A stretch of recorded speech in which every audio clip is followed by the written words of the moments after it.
Hello guys, welcome again. So in this video I'm going to solve all the question in detail for your West Bengal Public Service Commission 2020 Assistant Engineer examination. Okay, so in the last video I think you have noticed that there I have only mentioned which option is correct. Okay, and there may be some confusion. I have got lot of comments where you are arguing or you have some claim that maybe option D is correct instead of option C. So well, in this video I am going to discuss each and every of them. Okay, so let's start. Maybe in this video I will not be able to cover all the 100 question, so at least I will try to cover 50 number of question, and in the next video next 50. Okay, and before starting, in the last video you have asked about the cutoff. Well, as for me, it completely my opinion. So for general candidate I think the cutoff will be 110 plus minus 10.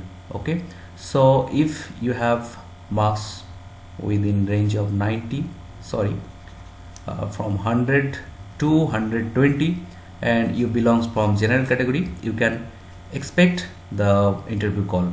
Okay, and for other category, especially OBC and SC/ST, for OBC category you can expect from your 70 to 90 range, and for SC/ST category from 50 to 70 range. Okay, so this is my opinion. I am not saying that it will be strictly followed by the commission itself. So definitely if you are within this range, or even if you are below this range, please prepare for interview, you may get called. Okay, so now let's start the discussion of each and every question. Okay, so the very first one is the expansion of Portland cement.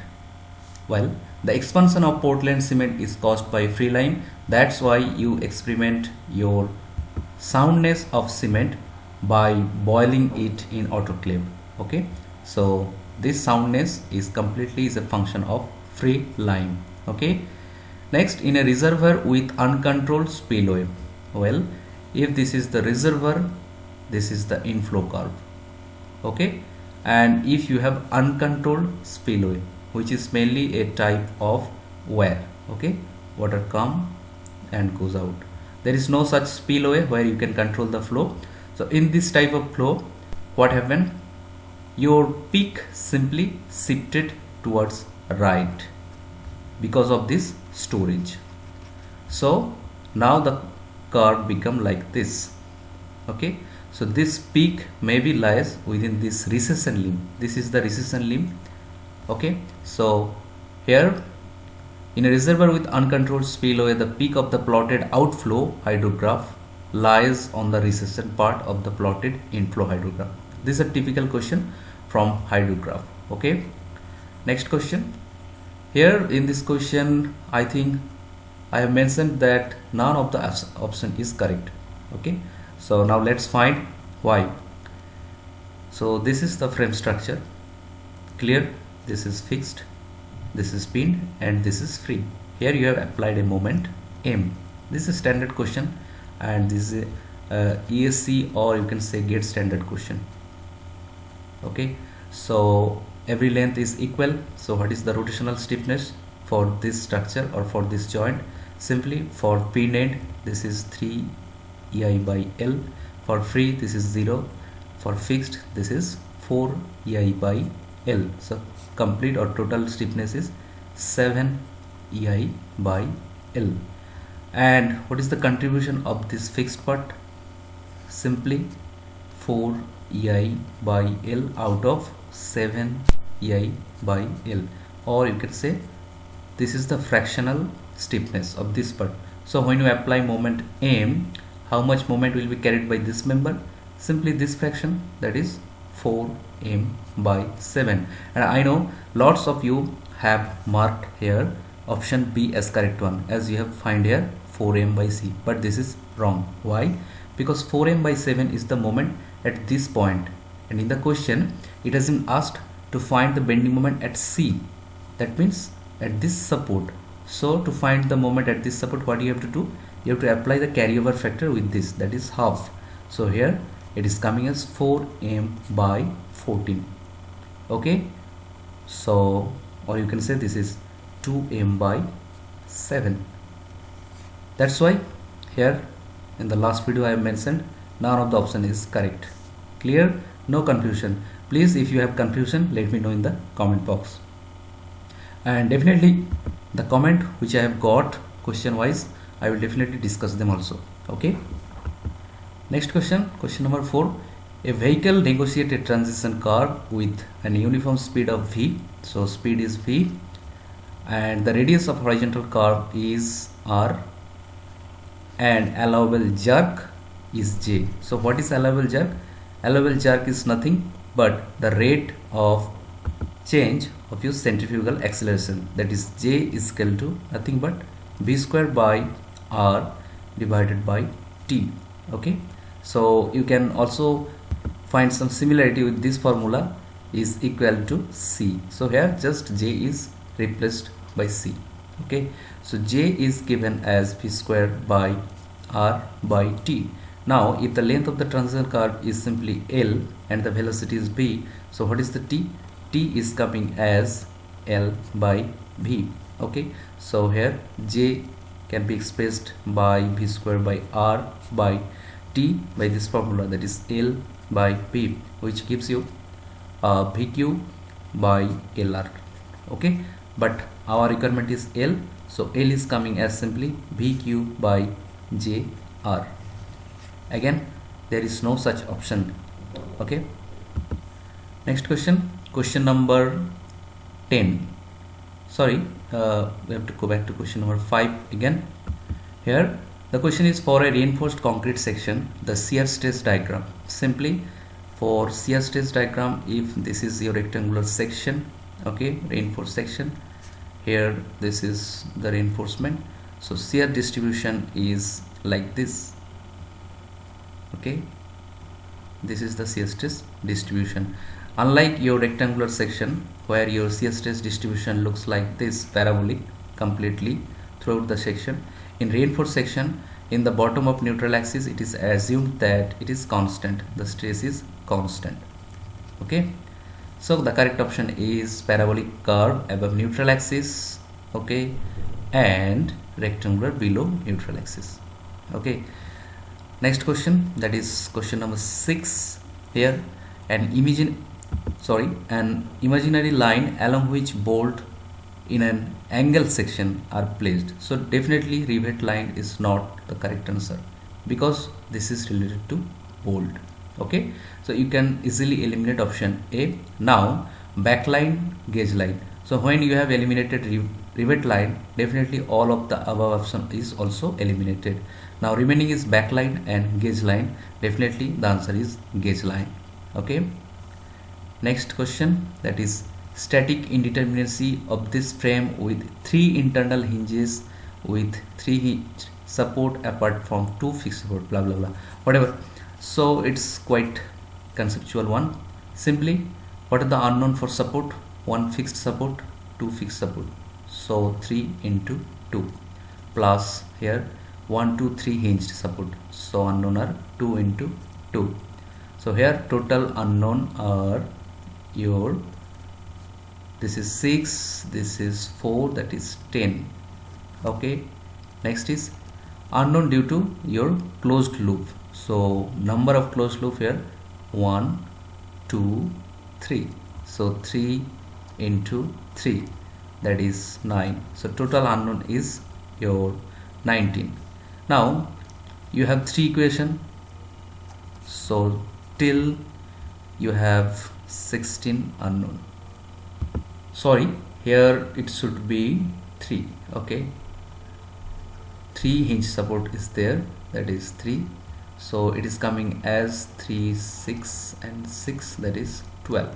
Okay, sorry, I'm extremely sorry, and total is coming as your 21. Okay, so after using number of equilibrium equation, still you have total here, this is 18. Okay, now release for hinges. So if this is the hinge, if the number of member is n, which is joined by any hinge, so release is n minus 1. I think you know the formula. So here due to this hinge, release is minus 1. Okay, so this is 17, and here the scene is like this. Okay, so first consider this part. Here number of member connected is 2, so release is 2 minus 1, that is 1. And again consider this part.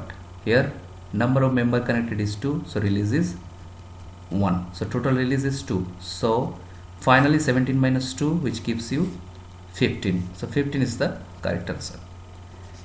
Clear? Next question. The minimum cement content in any concrete mix design for durable, that is the question based on table 20 or 19, I think. Okay, in IS 456. So there the minimum cement content for durability is based on obviously exposure condition as well as the grade of concrete. Okay. Next question. At the location of a plastic hinge in a plastic analysis of the structure, so you have to find the radius of curvature, moment, blah blah. So this is a really standard question. I think this question has been taken from last year ESE question paper. Okay, so well, you know the formula for bending, that is may I follow you, Elizabeth Rani. Okay, so this is the formula, and here we are interested about radius of curvature, that is r. Okay, so simply cut out this portion only, which gives you f by y is equal to e by r. Okay, or you can say that r is e times y by f. Now you know that what is f, what is y.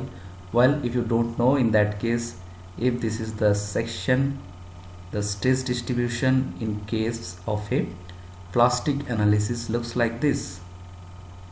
Okay, agree? So this is, and y is the distance of fiber and f is the stress at that particular fiber. Okay, and when simply your section reach to plastic state, this distance becomes like this. The stress distribution in ideally plastic situation is like this. So here you can see this y. Okay, this y distance is here almost 0, tends to 0. So what happened here, e times 0 by stress, which gives you radius of curvature is equal to 0. Okay, so radius of curvature is 0. Here option A, radius of curvature is infinite, so A is not correct, and r is 0 means curvature is infinite, because curvature is simply 1 by r, so 1 by 0 is equal to infinite. So here curvature is infinite. I don't know whether I have marked B or C. If I had marked option C, I am extremely sorry, this is not correct. Option B is correct one, that is curvature is infinite. Okay, I beg your pardon again if I marked, I don't know whether I marked C or B. Okay, from this picture I think I'd mark option C, but curvature is infinite, option B is correct one. Okay, next question number 10. This is easy one, I think it has been taken from hydrology, a plot between rainfall intensity versus time. Okay, so this is time and this is rainfall intensity. Okay, that is semi, and if you simply plot it, the diagram looks like this. This is known as your hydrograph or the histogram diagram between your intensity and time. Okay, so this is hydrograph. Option C is correct one. Next question is also very easy one, that is in a 4-span continuous beam of equal span to determine maximum hogging moment, IS 456 2000 is saying to find maximum hogging moment, what you have to do, you have to simply place the live load. Okay, if this is the continuous span, okay, this is the continuous span, to find the hogging moment at any support, what you have to do, you have to place the live load only the two adjacent span. So from that, option A is a clear-cut correct answer. Next, Reynolds number is the ratio of inertia force to viscous force. Memory based question. Question number 13. Which test is not used for workability? Okay, so flow test, BB test, compacting factor test, air permeability test. Definitely all the three are used for workability, but air permeability test, or to be more specific, Blaine's. Okay, Blaine's air permeability test, my favorite question. I think I had been asked this question also in interview. Blaine's air permeability test is used for measuring the fineness. The fineness of cement is measured by Blaine's air permeability test. Clear? Next question. Question number 14. A 1 hour rainfall of 10 centimeter has return period. Return period is given as 50 years. So what is the probability? It is simply 1 by T, that is 1 by 50.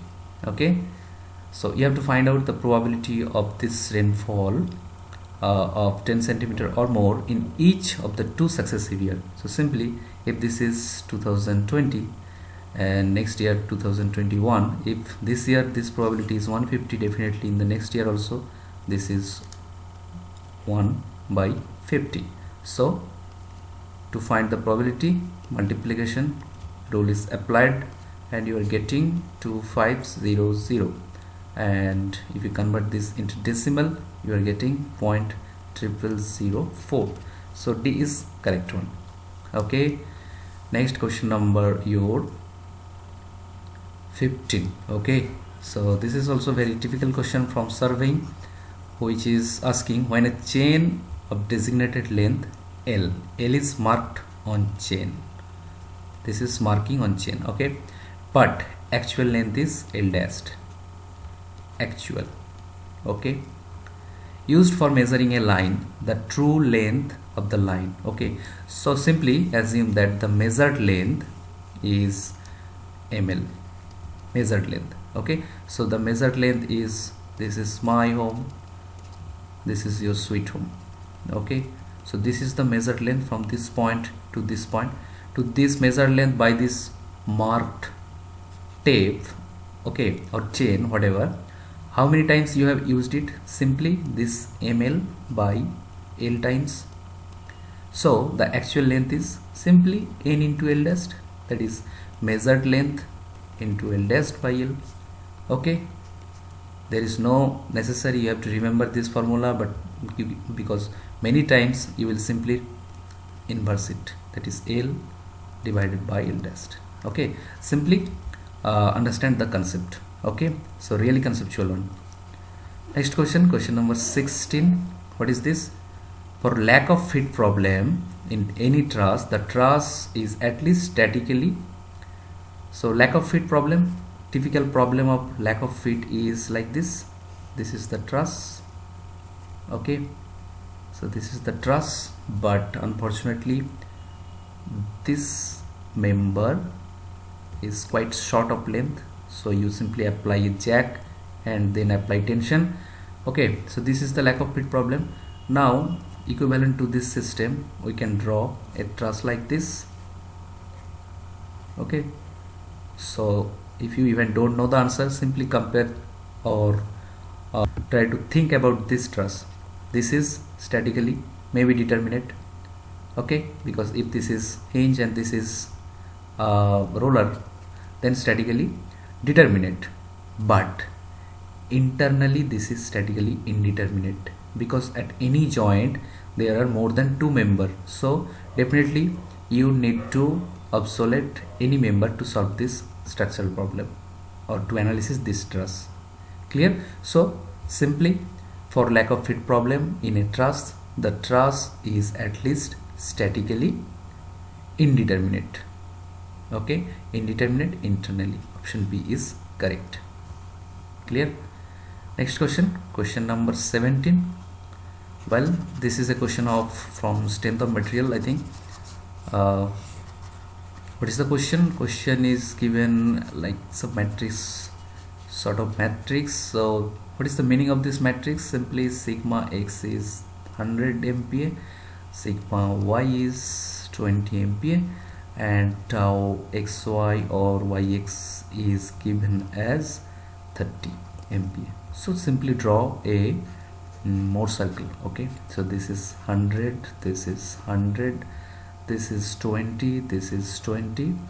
So this is the graphical version of this matrix. Okay, and you have a shear stress like this. Okay, this is your 30.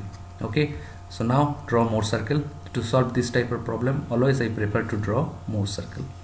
Okay, and if you put first 130, so here 100, sorry, first put 20, 30, this is 20 and 30 at this direction, this is 30. Okay, now next point, that is 100 and 30 here. Okay, and now what you do, you simply connect these 2 points. Okay, and draw a circle like this. Now what is the question? The question is maximum shear stress. So simply the maximum shear stress is this one, okay, or this one, whatever it is. It's simply the radius of the circle. Now what is this radius? The radius is simply, this is, if this is 30, okay, what is this length? This is coming as 100 minus 20 by 2, that is 40. So now it is a simply right angle triangle. What is this hypotenuse? That is radius. So 30, 40 means this should be 50. No need of calculator. So option A is correct one. Clear? Next, Lacy's silt factor. This is option D, memory based question. That is 1.76 times D, of course, in mm to the per half. Okay, now question number 19. Soil to be used for earthen road should have liquid limit less than 35%. This is also a memory based question, quite hard one, and if you don't know the answer, it's okay, but if you mark it by some wild guess, then you are completely wrong. You should not do that. Okay, next is question number 20.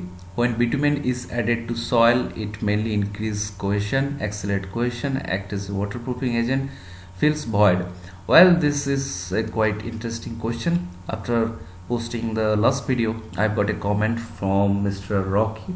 Okay, he is saying bitumen in soil act as waterproofing agent, as cohesion in between same molecular attraction. Please clear my doubt. Well, after reading your comment, I thought initially that it increases cohesion, but after getting your comment, I had to study a quite bit lot, and from a paper in Springer. Okay, in Springer I got a paper, and it's very clearly defined how by filling the void this bitumen act mechanically and stabilize soil. So there is no doubt that option D is correct one. Okay, so again here I am wrong. I initially in the last video I marked as option A. Here I am withdrawing my answer. Option D is correct one. Okay, so that's why I always ask for your comment. Once you make some comment, definitely it encourages me to do more study, to do more in-depth analysis of the topic. Okay, so always I welcome any type of comment. Okay, next question number 21. Find the reaction at B. So if you can memorize this answer, it's okay, but if you cannot, in that case, well, if this is the propped cantilever beam, this is loading. Okay, simply first what you have to do, you have to remove the support. Okay, and here you have to find the deflection. Let's say this is delta 1. So what is the deflection? For that you have to apply moment area method. So this is WL square by 2. What is the moment area of this M by I diagram? That is WL square by 2 1/3 into, and this is L, and the distance of CG from this free end is coming as your 3/4 L, which gives us WL to the power 4, okay, divided by 8 EI. Okay, And now bring in picture the prop. So due to prop, let's say their reaction is R, so apply here R. Again, let's say here deflection is delta 2. So what is delta 2? Again, draw the M by E diagram, that is RL, this is L. What is the deflection here? Simply moment of this area, that is half times RL times L times CG of this point from this free end, that is 2/3, which gives us RL cube by 3 EI. Now in actual cases there is propped, okay, so simply net deflection is 0 or delta 1 is equal to delta 2, which gives us W L to the power 4 pi 8 EI is equal to RL cube by 3 EI, okay, which gives us R as WL times 3 divided by 8. Okay, option A is correct one. Next question, question number 22. Okay, yes, question number 22. Sum of the non-toxic metal normally found in the water: arsenic, of course, toxic; calcium, sodium, silver, of course, toxic; cadmium, of course, toxic. So option D is correct. Iron, manganese, magnesium. Question number 23. When a simply supported pre-stressed concrete beam supports two concentrated load, the cable in general follow which profile? Simply what we do in pre-stressed concrete, we simply by applying a particular profile of the cable inside it, we try to ignore or try to counteract the bending moment. Let's say this is under action of UDL. What we do? We provide the cable in the form of bending moment diagram. So here, if this is the center line of the beam, the cable profile looks like this. Okay, so here the main question is, what is the bending moment diagram when a simply supported beam is acted by two concentrated load like this? Simply the bending moment diagram is like this.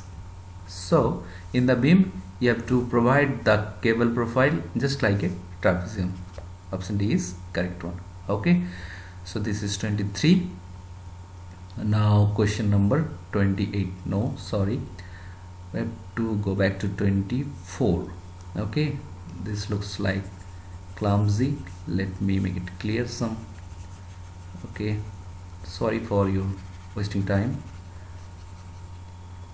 So what is the question? Generally purlins are placed at the nodal point of the rafter in a roof truss so as to avoid. Simple. What we do in case of truss? In case of any truss, just consider this simple truss. What we do during analysis? What we do? We assume that load is being applied at the nodal point. Okay, so if we don't provide the purlin in this nodal point, let's say we are providing purlin here, what will happen? Simply the load will be applied in this point. So here the rafter will be under the action of transverse load. So to avoid bending moment in the rafter, what we do? We simply provide the purlins at nodal point. Okay, question number 25. A symmetrical footing resting on linear isotropic elastic soil. So it is neither clay nor sand, because both of them are linear isotropic elastic soil as per the assumption in soil mechanics. Okay, so this is not clear whether your footing is rested on clay or sand. Next, soil is provided to transfer the concentric load from a column. Assume that the footing is perfectly rigid. Well, it is clear that footing is not elastic. The distribution of pressure at the footing will be, well, simply as this is rigid, so either it has to be like this or it has to be like this. Okay, so maximum at the edge and minimum at the center, this is true, or maximum at the center and minimum at the edge, this is also true. So in case of question number 25, both option A and B is correct. Okay, so I don't know why PSC have given this type of question. These are completely field of confusion, and one or two question of this type is sufficient to destroy your 10 to 15 minutes in the exam hall. Okay, I don't know whether I am right or wrong. Next, question number 26. Again, please let me clear this board. This is actually the screen of my laptop. Okay, so what will be the coefficient of passive earth pressure? It is the passive earth pressure coefficient is simply 1 plus sine phi divided by 1 minus sine phi, where phi is the internal friction. So simply ignore the depth. We are not interested about depth. We are only interested about phi. Phi is given as 30 degrees, so sine phi is simply half. So 1 plus half by 1 minus half, which gives us, I think this is 3 2 2, that is 3. Okay, so option C is correct one. Question number 27. Again, when a bar is subjected to a decrease of temperature and its deformation is prevented, the stress induced in the bar. Okay, I think let me check in my mobile. I think I've got a comment related to this question. While Indrajit Mandal, he has asked question 20. What will be the answer? Thermal stress or tensile stress? Check it again. I think this is question number 27 or maybe 20 in case of his question paper set. Okay, so well, let me explain again. So let's say this is the bar. Okay, this is the bar which is fixed between two fixed support. Everything is okay. Now what you are doing, you are simply decreasing or cooling this bar. So if this is a metal bar, what will happen? This is trying to be shortened. Let's say after shortening, this is the length. Okay, but in actual cases, what is happening here? You are holding this end at this point and you are holding this end at this support. So you are simply try to visualize, you are simply trying to pull this end. Okay, you are simply trying to, or you are pulling this end. So this is under tension. Clear, Indrajit? Thank you for your comment. Next, question number 28. Find the equivalent permeability for flow in perpendicular to 3 layers. Well, the keyword is perpendicular. So this is layer 1, 2, 3. Okay, and depth here Z1, Z2, Z3, and permeability are correspondingly K1, K2, K3. We are normally habituated to find the K equivalent in this direction, but here no, you have to find K equivalent in this direction. So simply by formula, I am not deriving it. K equivalent is equal to summation of height divided by H1 by K1, sorry, here Z. Okay, Z1 by K1, Z2 by K2, and Z3 by K3. Okay, so here you are getting option A as correct one. Okay, question number 29. What is this? The minimum center to center distance between the pile. So this is also easy one. That is normally varies from 2.5D to your 3D. Okay, where D is the diameter, that is 500. So by this formula you are getting 1.25 meter, and here you are getting 1.5 meter. Now let's look into the option. 2 meter, 1.5 meter, 1 meter, 0.5 meter. So there is no confusion. Clearly 1.5 meter. So quite easy one. That's why in the last video I told you that it is neither quite easy or not that much hard. It is in the intermediate level. So that's why in the general category you can expect within 100 to your 120 as cutoff mark. I am not expecting below it. Okay. Because nowadays there are lots of fresher students. Not only that, due to lockdown effect, each and every candidate I think have prepared very well. Okay, so that's a very good factor. And keeping that in mind, I think for general candidate you should not expect below 100 as cutoff. Okay. Next, a reflux valve, or simply this is a GRE based question. You can say the reflux is a synonym to check valve. Okay, or you can say a valve which only allow a unidirectional flow. Okay, that is your reflux valve or check valve. Next question, that is question number 31. This is a cantilever column is subjected to an axial load. Okay, so let me change the color. This is column, cantilever column subjected to axial load. Very good. Now if you are adding a linear spring of stiffness K is attached to the column laterally, so simply you are providing a lateral support.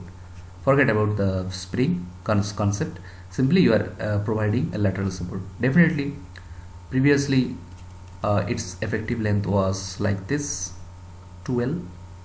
That's why its load carrying capacity P1 is much lesser in case of, or in addition, after addition of this spring. Okay, so its buckling load will simply increase. Okay, conceptual one.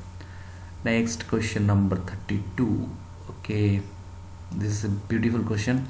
I think I can recall this question was come in our semester examination when I was in second year probably. Okay, it's a very beautiful question from your strength of mechanics or structural analysis, you can say. So here you have to find the bending moment at the center of the AB member. Okay, so here this is A, this is B, this is length L, this is 3D picture. Okay, I am not that much expert to draw any 3D picture. Well, let me try. This is L by 2. Okay, A, B, C, and this is D. You are applying load here. Well, this will bend. Very good. This is the bending moment diagram, and this is constant here. Again, where here what will happen at this point, it will become 0. Okay, then again it will increase like this. So this is the bending moment diagram.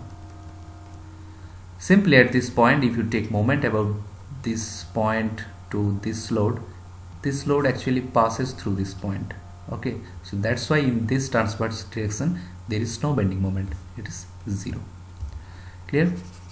Next question, for a sample of dry cohesionless soil with friction angle phi, the failure plane. Well, again let me draw more circle. I love this method. Okay, so this is the more circle. Okay, well, let me make it more generalized.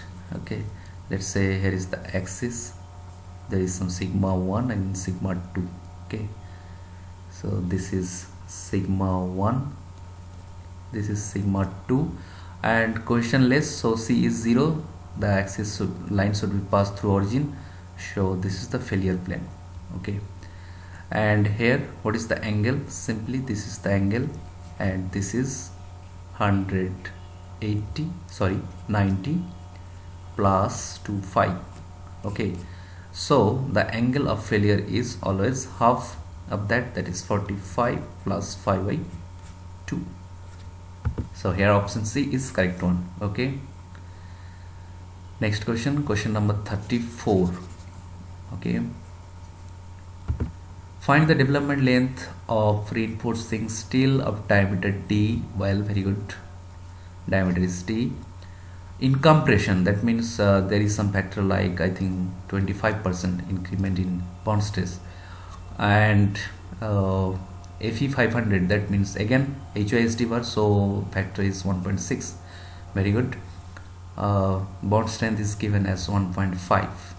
okay, so revised bond strength is coming as this one, and you know that development length is given as 0.87 Fy times diameter by 4 times tau BD revised. Okay, so here we are getting 0.87, Fy is 500, D is, well, the answer should be in terms of D, and here 4 into 1.25 into 1.6 into 1.5. I think this is the only question in the question paper which need the use of calculator, and once you apply this in your calculator you will get 45D as the answer. Okay, good. Next question, question number 35. I think this video is going to be quite lengthy. Well, we have targeted 50 in this part. Let me see whether I can finish that or not. Question number 35. The shape of deflected curve of the prismatic beam supported blah blah blah. Well, this is also a question from ESC last year.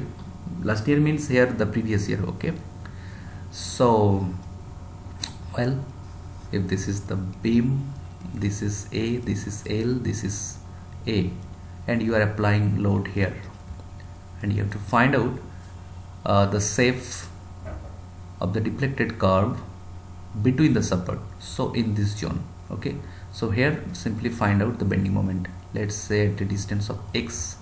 So what is the bending moment here? The x is p, so mx is coming as simply your px. Okay, this is px plus, sorry, minus, this is clockwise and this is anti-clockwise, so p into a minus x. Okay, which gives us minus pa, and you know that m by ei is equal to d2y dx2. Okay, so here we are getting d2y dx2 as minus m by ei or pa by ei. Correct, no confusion. Now simply integrate it. dy dx is given as pa by ei, x plus c1 constant. Again integrate it, so you are getting deflected shape as pa x square by ei plus c1 x plus c2. Okay, so deflected shape is a parabola.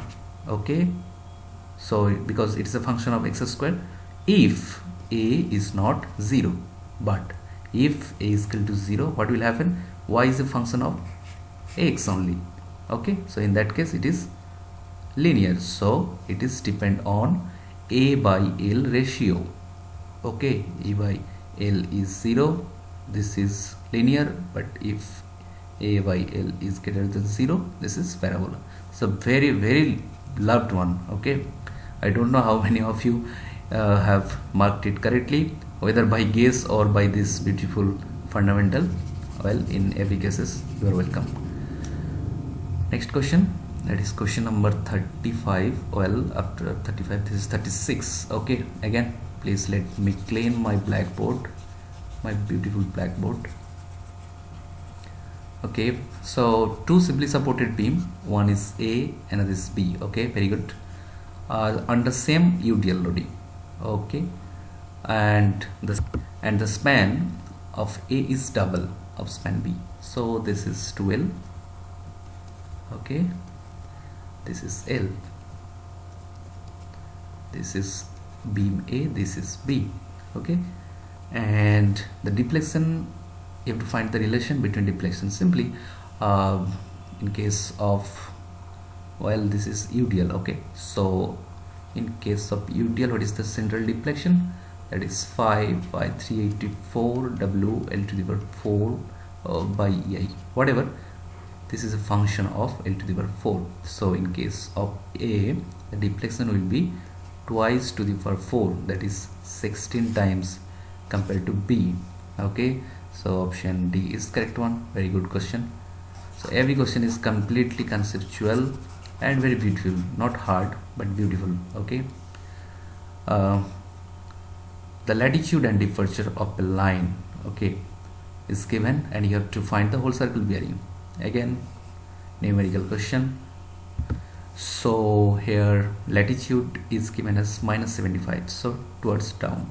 Okay, 75, let's say here, and departure is 45, that is positive, so in the east direction, so it is here. So the point is somewhere here, and this is the line. What you have to find? You have to find the whole circle bearing or this one. Either you can use the calculator, you can find out this angle, then subtract that from 180, whatever. This is in this location, so simply it should be between 90 to 180. Now hunt for option between 90 to 180. 30 no, 150 yes, 220 no, 330 no. So simply no requirement of calculator. Okay, these are the tricks to save your precious time in your examination hall. Okay, so well, if you have marked in this method, it's good for you. Next is question number 38. For three-dimensional movement of a weight in construction site, which one of the following machinery is most suitable? Chain, hoist, winch, crane, jack. Whatever, jack is not at all. Now it's remaining chain, winch, crane. By the way, a crane when lift a weight, okay, this may be either chain or, okay, this is the crane, this may be chain or winch. Okay, winch means simply one type of cable. Okay, so definitely these two are part of a crane. So actual answer is machinery is your crane. Clear? Question number 39. Minimum edge distance in bolt connection specified by the code IS 800 should be maintained to avoid, I know lots of you have marked, tearing of plate. But my question is, let's say this is the plate, these are the bolt. Let's consider a single bolt. Okay, this is the bolt. You are applying a tensile load here. Okay, and you know that this will happen. Okay, eventually if a certain amount of edge distance is not maintained, what will happen? The plate will go out of this bolt. Okay, creating this path, and that's why you are marking tearing of plate. But why this tearing is happening? Why this tearing is happening? Because you know that if this is the cross section, if this is the bolt or rivet, whatever, okay, once you apply the load here, the pressure is created here, that is known as bearing.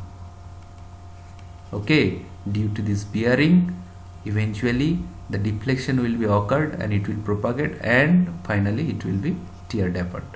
Okay, so very conceptual one. I don't know whether PSC has marked bearing of plate as correct one or tearing of plate. Till today I have not visited their answer, but conceptually, even as per AISC, this is the correct one. Due to bearing, this tearing happened. Clear? Now question number 40. During the clear cool night followed by a hot sunny day, the edges and corner of the slab of rigid pavement will, what will happen? Simply this is your slab. Okay, so in cool night what will happen? This outer faces will be cooled down, but till that time these inner faces are hot, so a gradient will be produced like this, heat gradient. So simply this causes it contraction at top but expansion at bottom. So what will happen? It will wrap like this. Okay, so this is the wrapped shape, so wrapped upward. Okay, next question, question number 41. This is also very easy one, that is camber in highway. Okay, so this is the camber. If this is your road, these are provided, why? Due to drainage purpose during rain. Okay, just to drain out the water. Next 42. For a given discharge, the critical flow, this is a very beautiful and conceptual one. I think the people who have very fond of fluid mechanics or open channel flow, they love this question. Why? The critical flow depth on an open channel flow. What is this? So E, or specific energy, is given by this term, that is depth of flow plus velocity head, v square by 2g. Now for a given discharge, this is the keyword. That means here your Q is constant. So Q is nothing but your A times V. So here replace V by Q, that is Q square by your S square times 2g. Okay, so now when you are trying to find out the critical flow depth, what you do, you simply make dE dy 0. Okay, or here 1 plus d times q square by a square 2g. Okay, or you can say here dA dy is equal to 0. So simply here y or critical depth is a function of cross sectional area only. Okay, so here channel geometry only is the correct one, option A. Clear? Next, the action of negative skin friction, very beautiful one. I know the people, I think who have not done well in this examination are quite angry with me, because in each and every question I am mentioning the beautiful one, but really this is a beautiful question. This should be the standard. Okay, the action of negative skin friction in a pile. What is the negative skin friction? Let's say this is your pile. Okay, so this is top and this is, let's say, original soil, and this is the filled up soil. This is filled up soil. What will happen? Eventually this filled up soil settle down here. Okay, this is the settled down soil. So what will happen? From this point to this point they produce a drag force. Okay, so in this pile from initially there is a force like this. Let's say if this force is let's say P. Okay, P1. If this is P1, your applied load is P2 and capacity of the pile is P1 plus P2. So if P1 is 0, P2 is more. So we can say that due to this P1 the allowable load on pile is reduced. Option A is correct one. Okay, 44. In Marshall testing of bituminous mix, as bitumen content increases the flow value. Well, this is also a practical based question. So if you can recall the curve, different curve after Marshall testing, I don't know how many of you have done this, so you can recall it, that if this is your bitumen content, your remain constant, not at all, this is flow value. Okay, that is increase first then decrease. Okay, this is flow, and decreases first then increases, no, constantly decreases. This is volume of void. Okay, this is bitumen content, and the most important one is this one, that is flow value. Okay, sorry, this is not flow, this is stability. Okay, stability, and this is flow. More you increase the bitumen content, more is the flow value, so it increases monotonically. Option C is correct one. 45. Aeration of water is done to remove odor, okay, due to dissolved gases. Next is 46. This is beautiful one. This is really beautiful one. You may find this quite hard, but after watching this solution you will thought for a while. Okay, so what is the question? A compound column. Well, I need not to read out this. This is the compound column system. Okay, and this is the batten.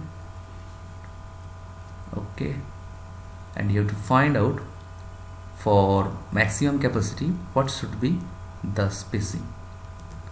What is this distance? Let's say from this central axis this is r, so what is the value of 2r? Simply the capacity of this column system will be maximum when radius of gyration about this axis is equal about this axis. Okay, so about this axis, what is rx? Simply square root of I by a, which gives you I is given as 8500 divided by cross sectional area, that is given as 50. Okay, so you are getting 5, and here I think this is, what is this? This is 17. Okay, so this is coming as your square root of 170. So what is Ry? Ry is simply I yy divided by a. So what is Iyy? Iyy, this is y. Okay, so I plus the cross sectional area times this distance square, that is ar square, okay, divided by your a, cross sectional area, which gives you I as how much? Iy is given as, okay, this is yy. Okay, this I means about this axis y dashed, and here y is the local axis of the member. Okay, so Iy is given as 500, a is given as 50 times r square, a is given as 50, so divide each term by 50. So you are getting here simply this is coming as 10. Okay, 10 plus r square. Okay, so what is our condition? Our condition is rx is equal to ryy. Okay, and this is global axis, of course. Okay, so here square root of 170 is equal with 10 plus r square, or we can say that r is coming as how much? R square is coming as this is 160. Okay, so r is square root of 160, and the answer is 2r. Okay, so 2r is 2 times r, that is square root of 4 into 160, that is 640. Okay, so in the option both 160 and 640 is available. Okay, so by watching these two options, I think you should get some idea about how to solve this question. Okay, option D is correct one, very conceptual one and very beautiful one. Next, question number 47, option A is correct, nothing to discuss. 48, a simply supported prismatic beam subjected to transverse. This is a quite bit harder one. To solve this question, you should have concept of P delta analysis. Okay, so from this concept, material should be linear and P is 0. Okay, 49, in general, shear failure for an isolated footing in sand in general decreases with the increasing footing width. Okay, you know that during solving or during designing any isolated footing, either you have to increase the depth of the footing or you have to increase the width of the footing. 49, and the last question of this video, that is question number 50. The bentonite is used in board cast in situ pile construction mainly to simply, you are boring this is ground level. What will happen if you have ever cast any pile? You know that during dropping this steel cage, what happened? After a certain depth, it get blocked. Why? Because lots of material come down and get filled in the bore. So that's why you have to use the bentonite during the process of boring. Okay, and the selection of bentonite itself require a lot of expertise. Recently I have experienced this in one of my site, that's why I'm sharing my story. Okay, so that's all up to question number 50. I hope very soon I will publish the answer from 51 to 100. So my request to each and every one of you who are watching this video, please don't hesitate. If you have any doubt where you find that I'm making some mistake, please make it loud. Okay, let me know in the comment section. Okay, I also need to be rectified. Thank you for watching, guys.